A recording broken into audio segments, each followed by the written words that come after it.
district maps were a Democratic-led legislature after an independent redistricting commission failed to produce the maps in time. Some Republican legislators object to the maps, saying they favor the Democrats, who could gain up to 3 seats. Nicole Maliotakis, a Republican representative from Long Island. They are attempting to tilt the scale, change the rules to give their candidate an advantage and silence the voices of the people that currently live in this district. Jury selection also began today at the U.S. Courthouse in Manhattan for former Alaska Governor Sarah Palin's defamation lawsuit against the New York Times. The suit claims the Times defamed her in an editorial in 2017. City Public Schools announced a change in lunches served to students. School cafeterias will now be serving vegan-only food on Fridays. This is Clara Sophia Daly, Columbia Radio News. This is Uptown Radio. I'm Mark Gilchrist. And I'm Lucy Grindon. President Biden arrived in New York City this morning to address rising gun violence with Mayor Eric Adams and Governor Kathy Hochul. His visit comes following the death of 2 New York Police Department officers killed in the line of duty. But for a city known for its hustle and bustle, as Linnea Arden reports, there was little fanfare waiting to greet the president. It's raining enough that even avid protesters of Biden, itching to confront him about COVID-19 mandates, stayed home today. There's no one to catch a glimpse of the president as he tours NYPD headquarters. So I'm here on the corner of Police Plaza 1. Some honking going on, but none of the protesters that were expected to be here, and just a lot of cops getting very drenched. New York City is famously Democratic, but the rain seemed to be dampening people's spirits. Did you know the president was coming today? Not at all. Okay. Did you guys know that Biden was in town today? No, not at all. No, we had no idea. Do you care at all that he's in town? Not particularly. No, not really. But a lone protester, Steve, did brave the weather to confront the president. I'm wearing an American flag scarf on one side, a back the blue pin, which indicates I'm a supporter of the NYPD and police and rule of law in general. Steve says he's not a fan of Biden's plan to address gun violence. I think the gun violence term is a distraction. Guns don't shoot themselves. There's always a criminal in terms of, we're talking about crime. It's the criminal that pulls the trigger that we have to deal with. And there are no consequences for crime in this city right now, as in many large cities. Many top Republican officials agree. Here's NYGOP Chairman Nick Langworthy in a noon call to reporters today. Instead of accepting accountability for the crisis that they created, they are once again pulling a page out of their tired playbook, blaming guns and not the criminals that use them. Down the block, there were a few more New Yorkers stirring up a little noise for Biden in the rain. So what are you doing? You're enjoying what? We're just enjoying, our ability to be outside and wait for our great president to come through. But on closer inspection, that enthusiasm turned out to be just a case of good old New York City sarcasm. Linnea Arden, Columbia Radio News. The president's meeting with Mayor Adams and Governor Hochul focused on a series of initiatives to address gun violence. These included the mayor's Blueprint to End Gun Violence plan for New York City and the new National Ghost Gun Enforcement Initiative. Biden laid out his vision of police reform in his remarks. I spoke with Bert Johnson, a political science professor at Middlebury College, about the potential impacts across the political spectrum of Biden's visit and his approach to gun violence. Professor Johnson, thank you so much for speaking with me today. How do you think progressive voters within Biden's party, some of whom think police departments should be defunded or abolished, will react to this strong show of support for the police that Biden's making by visiting the police headquarters?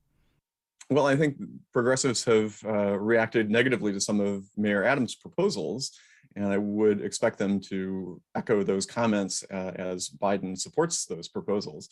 But I think that actually can help Biden with the broader electorate and may even help Mayor Adams, that they're not engaging in the defund the police rhetoric. In fact, they're talking about supporting the police. And this is because the police in general remain relatively popular among the American public, certainly more popular than, say, politicians or Congress or even big business or the media. You mentioned that some progressive voters object to certain parts of Mayor Adams' new blueprint to end gun violence plan. He announced that plan last week, and the plan includes putting plainclothes officers back onto the street to confiscate guns. The previous New York City anti-crime plainclothes officers unit was criticized for disproportionately targeting people of color and was shut down in 2020. So do you think there's a political risk for Biden in embracing Adams's plan? Potentially, yes. I think there is some concern, some broader concern about the criminal justice system, especially in the aftermath of George Floyd's murder and the protests of 2020. But, Mayor Adams claims that this is a different incarnation of this proposal, and I would expect Biden to stress that as well. It strikes me from what you said before that Biden may be trying to couch calls for gun control, which is one of the big things he's trying to emphasize on this visit, which might be off-putting to some conservatives within this show of support for police who are generally more popular among more moderate and conservative voters. What do you think about that? It is interesting to note that both Mayor Adams and Joe Biden, when they're talking about this issue, talk about it in terms of gun violence. And that is a way to at least appeal to liberals who have long been concerned with gun violence, at the same time as they are also appealing to those who want more support for the police. What about the partnership between Biden, Adams, and Governor Kathy Hochul? How is that going to help Biden, do you think? Right. I think they all win here. I think Biden gets a chance to talk about his agenda. Adams gets a chance to get photographs standing next to Joe Biden, who, by the way, won 75% of the vote in New York City. And Kathy Hochul also gets to look as if she's doing something to address an important issue. I think what voters want to see is they're not sure exactly what the right policy is, and they're not big into policy detail, but what voters do like is the appearance of action. And I think for all three of those politicians, this has the appearance of at least something getting done. Professor Burt Johnson, thank you so much for being here today. No problem. Happy to be here. That was Burt Johnson, professor of political science at Middlebury College.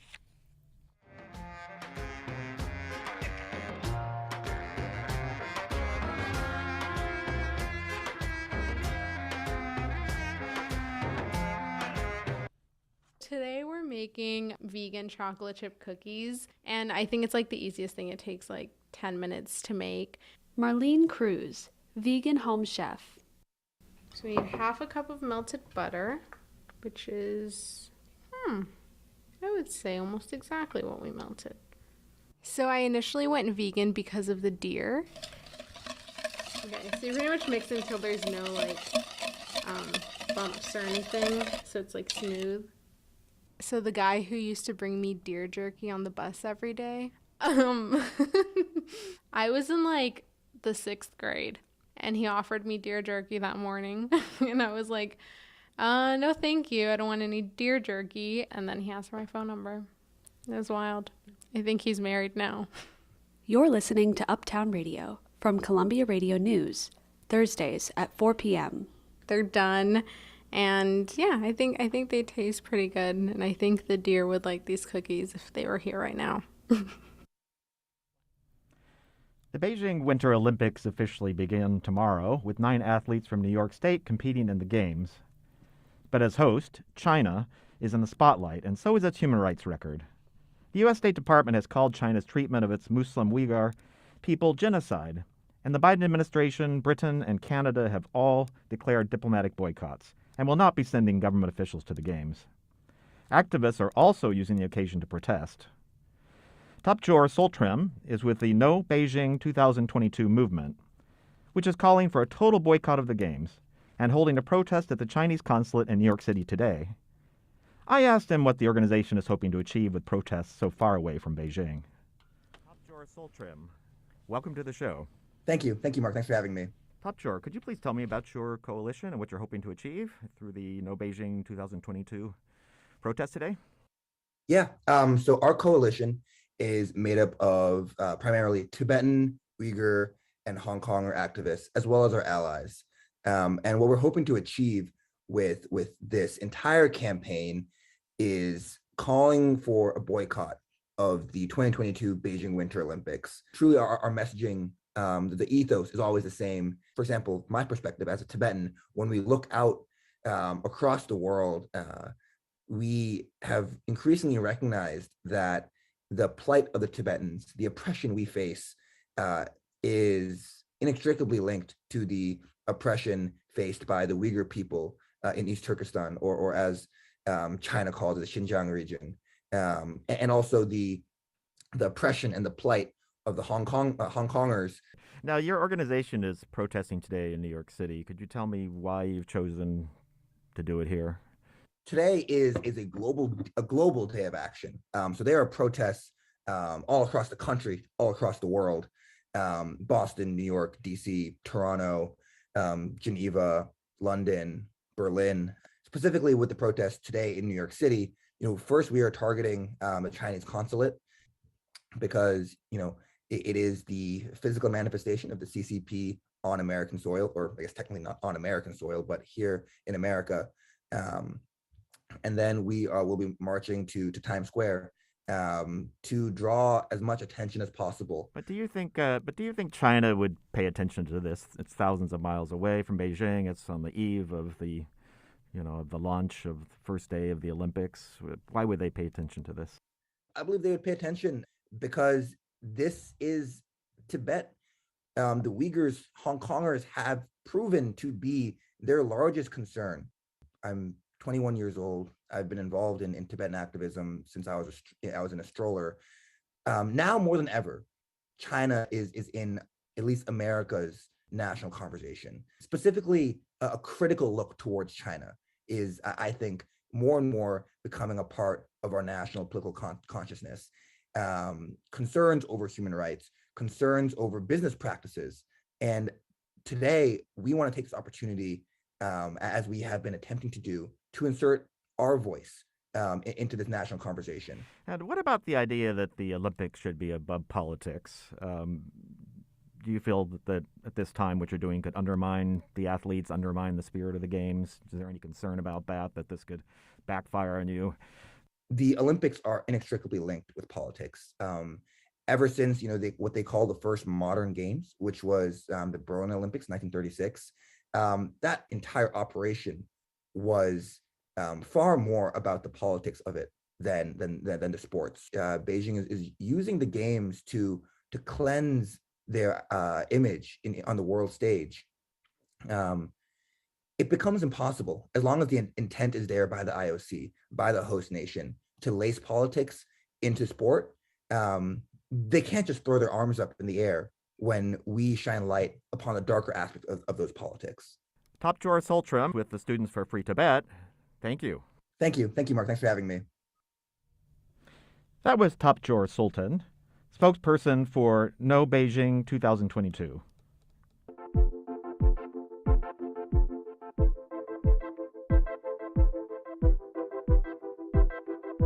From Uptown Radio, I'm Clara Grønne.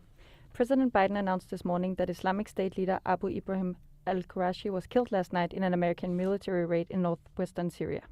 This night's operation took a major terrorist leader off the battlefield, and it sent a strong message to terrorists around the world. We will come after you and find you. Biden said that the ISIS leader detonated a bomb, killing him and several members of his family as the U.S. forces approached. Rescue workers report that 13 people were killed, including 6 children. The Pentagon did not confirm a death toll. The raid comes as the Islamic State has been trying to reassert itself in the region with increased attacks in Syria and Iraq.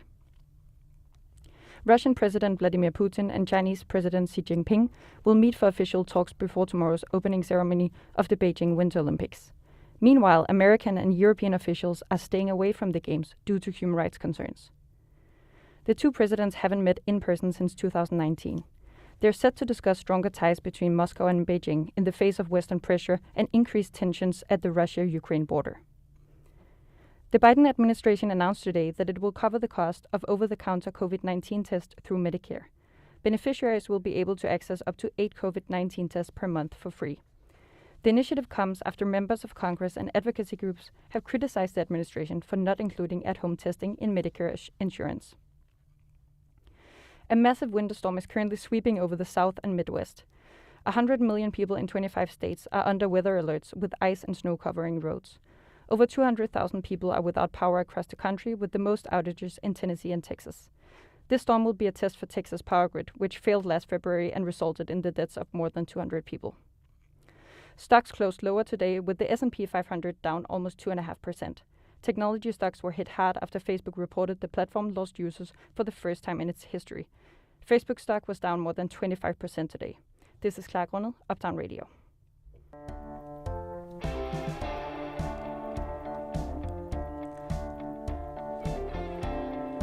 That's it for this edition of Uptown Radio. We hope you enjoyed the show. Our executive producer today was Rebecca Robinson. Leading our staff of reporters was senior producer Elliot Schiaparelli. Director Chantel Destra coordinated our studio production with David Newtown and Julian Abraham. Our web editor and assistant producer, Sarah Yukubaitis, got this stream live to the web. Clara Sophia Daly delivered our local newscast, and Clara Grunut presented our national and international news. Senior editor David Marquez and assistant editor Emily Schutz led our copy team. Day reporters Linnea Arden and Kelly Canaday brought you the latest on the ground in New York. Our instructors, Sally Herships, Robert Smith, and Ben Shapiro, and Haley Zhao advised our staff. I'm Lucy Grindon. And I'm Mark Gilchrist. Uptown Radio is live Thursdays at 4. Until next time, you can always find us at uptownradio.org. From all of us here at Uptown Radio, thanks for listening.